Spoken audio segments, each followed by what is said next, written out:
کراچی کے ایک busy fit path پر ایک چھوٹا سا بچہ پرانے ڈبے اور برش کے ساتھ بوٹ پالش کر رہا تھا۔ اس کی آنکھوں میں تھکن تھی مگر دل میں محنت کا جنون تھا۔ ایک دن ایک اچھے کپڑوں میں ایک نیک آدمی اس کے پاس آیا۔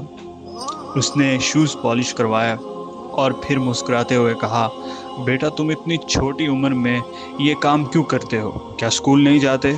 بچہ ہلکا سا ہنس کر بولا، جناب اسکول کا شوق تو ہے مگر پہلے چھوٹی بہن کا دودھ اور گھر کا چولہا چلنا ضروری ہے۔ یہ سن کر آدمی کی آنکھیں بھر آئیں۔ اس نے اپنا والیٹ نکالا، پیسے دیے اور کہا، بیٹا کل سے تم اسکول جاؤ گے، تمہاری فیس اور سامان کی ذمہ داری میری۔